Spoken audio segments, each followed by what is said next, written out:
kita akan menjelajahi dunia merek dari definisi hingga strategi yang dapat meningkatkan ekuitas merek Anda. Branding bukan hanya sekedar logo atau nama. Ini adalah keseluruhan pengalaman yang dirasakan oleh konsumen. Merek adalah jembatan yang menghubungkan produk Anda dengan pelanggan, menciptakan hubungan yang lebih dalam dan lebih berarti. Siapkan diri Anda untuk memahami bagaimana merek dapat mempengaruhi keputusan pembelian dan menciptakan nilai bagi perusahaan Anda. Pertama-tama, mari kita bahas apa itu merek. Merek bukan hanya sekedar nama atau logo. Menurut para ahli, merek adalah sekumpulan asosiasi mental yang dimiliki konsumen yang menambah nilai persepsi terhadap produk atau layanan. Merek menciptakan identitas yang membedakan produk Anda dari produk pesaing.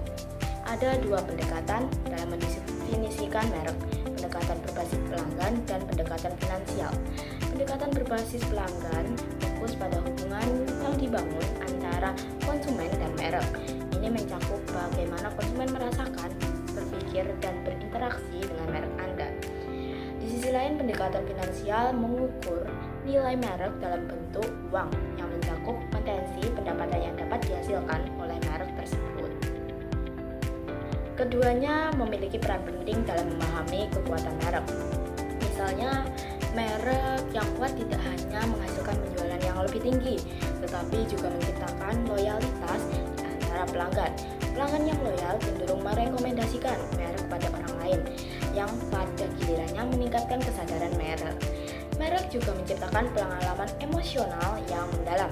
Ketika konsumen merasa terhubung dengan merek, mereka tidak hanya membeli produk tetapi juga membeli nilai dan cerita yang diwakili oleh merek tersebut. Ini adalah kekuatan sejati dari branding. Selanjutnya kita akan membahas ekuitas merek. Ekuitas merek adalah kumpulan asosiasi dan perilaku dari pelanggan yang memungkinkan merek untuk mendapatkan volume atau margin yang lebih besar. Terdapat dua jenis aset merek dan kekuatan merek. Aset merek mencakup kesadaran, citra, dan hubungan dengan konsumen. Kesadaran merek adalah seberapa banyak orang mengenali merek Anda. Citra merek adalah bagaimana konsumen memandang merek Anda, termasuk nilai-nilai dan karakteristik yang diasosiasikan dengan merek tersebut. Sementara itu, kekuatan merek diukur melalui pasang pasar, loyalitas, dan premium harga. Semakin kuat ekuitas merek, semakin besar potensi keuntungan yang dapat diperoleh. Misalnya, merek yang memiliki loyalitas tinggi dapat menetapkan harga premium karena konsumen bersedia membayar lebih untuk produk yang mereka percayai. Ini menunjukkan bahwa ekuitas merek tidak hanya berkontribusi pada penjualan, tetapi juga pada profitabilitas. Mari kita lihat beberapa contohnya. Merek seperti Apple, Nike telah berhasil membangun ekuitas merek yang sangat kuat. Mereka tidak hanya menjual produk tetapi juga menjual gaya hidup dan aspirasi. Ketika seseorang membeli produk Apple, mereka tidak hanya membeli gadget, mereka membeli status dan identitas. Ini adalah contoh bagaimana ekuitas merek dapat menciptakan nilai yang signifikan. Selanjutnya, merek diakui sebagai aset tak berwujud yang dapat dicatat dalam neraca keuangan. Ini berarti bahwa merek memiliki nilai yang dapat diukur dan diakui secara finansial. Merek adalah aset bersyarat yang memerlukan dukungan dari aset material lainnya untuk memberikan manfaat. Tanpa dukungan ini, nilai merek tidak akan maksimal. Sebagai contoh, perusahaan-perusahaan besar seperti Apple dan Coca-Cola telah berhasil membangun merek yang kuat dan berharga. Merek tidak hanya menjual produk, tetapi juga menjual pengalaman dan nilai yang diasosiasikan dengan merek mereka.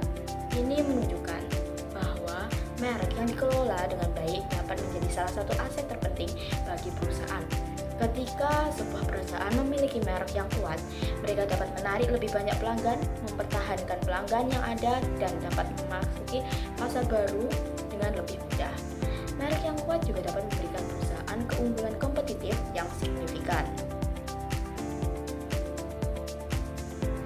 Selanjutnya, merek terhadap perspektif hukum. Dari perspektif hukum, merek didefinisikan sebagai tanda yang membedakan produk atau layanan dari pesaing. Merek harus dilindungi dari pelanggaran dan harus diperbarui secara berkala. Penting untuk memahami bahwa merek harus dikelola dengan baik agar tetap memiliki nilai. Merek yang tidak dilindungi dengan baik akan mudah ditiru oleh pesaing yang dapat merugikan reputasi dan nilai merek Anda. Oleh karena itu, pendaftaran merek dan perlindungan hukum sangat penting dalam strategi branding. Misalnya, jika sebuah merek tidak mempertahankan haknya, merek tersebut dapat kehilangan eksklusivitasnya dan menjadi istilah generik. Ini adalah resiko yang harus dihindari oleh setiap pemilik merek. Selain itu, penting untuk memahami bahwa hukum merek dapat bervariasi di setiap negara. Oleh karena itu, perusahaan yang beroperasi secara internasional harus memastikan bahwa mereka memahami dan mematuhi hukum merek di setiap pasar yang mereka masuki. Selanjutnya ada pengaruh merek terhadap pembeli.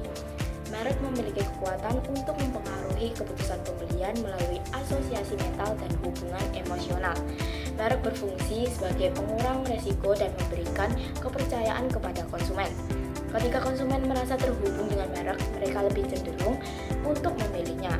Misalnya, ketika seseorang melihat merek yang mereka kenal dan percayai, mereka lebih mungkin untuk membeli produk tersebut dibandingkan dengan merek yang tidak dikenal.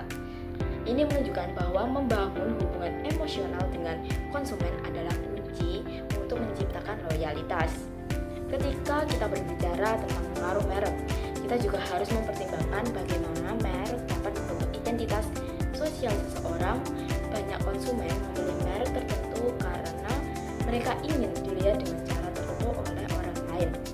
Ini menunjukkan bahwa merek tidak hanya mempengaruhi keputusan pengambilan, tetapi juga dapat mempengaruhi cara orang melihat diri mereka sendiri. Selanjutnya, kita akan membahas tentang kesadaran merek dan nilai. Kesadaran merek hubungan dengan kualitas, kepercayaan, dan aksesibilitas. Merek yang dikenal baik dapat meningkatkan nilai persepsi dan daya tarik produk. Semakin banyak orang yang mengenal merek Anda, semakin besar peluang untuk sukses di pasaran. Contohnya, merek-merek seperti Nike dan McDonald telah berhasil menciptakan kesadaran merek yang sangat tinggi. Mereka tidak hanya dikenal karena produk mereka, tetapi juga karena nilai-nilai yang mereka wakili. Ini menunjukkan bahwa kesadaran merek yang kuat dapat menjadi aset berharga dalam strategi pemasaran. Studi menunjukkan bahwa konsumen lebih cenderung memilih merek yang mereka kenal, bahkan jika ada alternatif yang lebih murah. Ini menunjukkan bahwa membangun kesadaran merek adalah investasi yang sangat penting bagi setiap perusahaan. Selanjutnya, fungsi merek dalam pasar. Merek berfungsi sebagai simbol yang memudahkan pilihan dan menghemat waktu dalam dunia yang penuh pilihan. Merek yang kuat dapat menjadi panduan bagi konsumen dalam membuat keputusan. Merek juga mengurangi resiko yang dirasakan oleh konsumen. Ketika konsumen merasa bingung dengan banyaknya pilihan, mereka cenderung memilih merek yang sudah mereka kenal. Ini menunjukkan bahwa merek yang kuat dapat membantu konsumen merasa lebih nyaman dalam membuat keputusan pembelian. Misalnya, ketika seseorang berada di supermarket dan dihadapkan pada banyak pilihan produk yang serupa, mereka mungkin akan memilih merek yang sudah mereka kenal dan percayai. Meskipun ada merek lain yang mungkin lebih murah, ini menunjukkan bahwa merek yang kuat dapat memberikan rasa aman dan kepercayaan bagi konsumen. Pembahasan berikutnya adalah strategi branding. Strategi branding yang efektif sangat penting untuk memilih konsep merek yang tepat dan menyeimbangkan manfaat tangible dan intangible. Mereka harus dapat beradaptasi dengan perubahan pasar dan kebutuhan konsumen agar tetap relevan. Misalnya, merek yang ingin memasuki pasar baru harus mempertimbangkan bagaimana mereka dapat menyesuaikan pesan dan penawaran mereka agar sesuai dengan budaya dan preferensi lokal. Ini menunjukkan bahwa fleksibilitas dalam strategi branding adalah kunci untuk sukses. Contoh yang baik adalah Starbucks yang telah berhasil menyesuaikan penawaran mereka di berbagai negara dengan mempertimbangkan preferensi lokal. mereka tidak hanya menjual kopi, tetapi juga menciptakan pengalaman yang sesuai dengan budaya setempat. Ini menunjukkan bahwa pemahaman yang mendalam tentang pasar dan konsumen adalah kunci untuk strategi yang sukses. Oke, selanjutnya kita menuju pembahasan merek dan nilai perusahaan nih.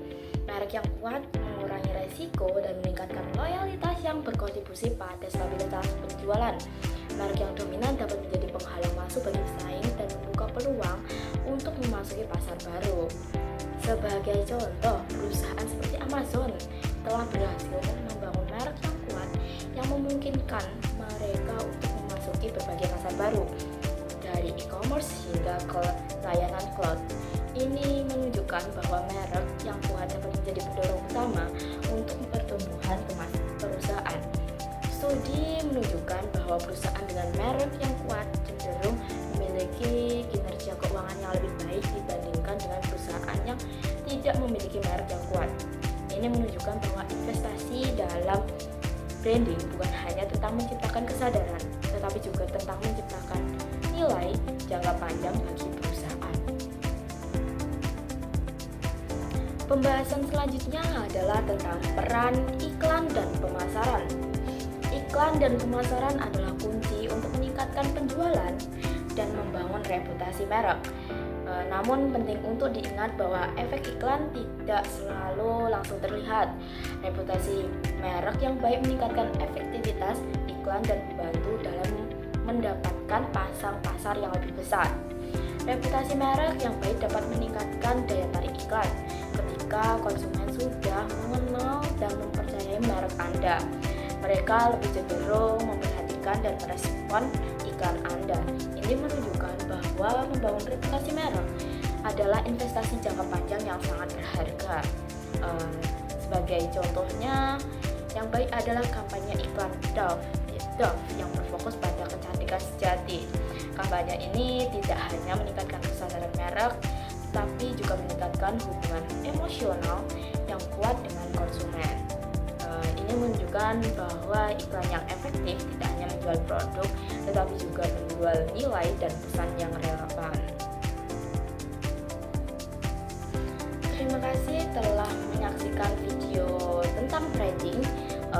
Aku harap kalian mendapat wawasan baru tentang bagaimana merek dapat mempengaruhi keputusan pembelian dan menciptakan nilai bagi perusahaan.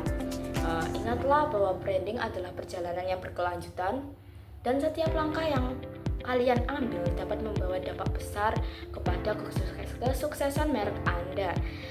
Jangan lupa untuk like, share, and subscribe untuk konten menarik lainnya. Jika Anda memiliki pertanyaan atau ingin berbagi pengalaman Anda tentang branding, silahkan tinggalkan kolom komentar di bawah. Kami senang mendengar dari Anda.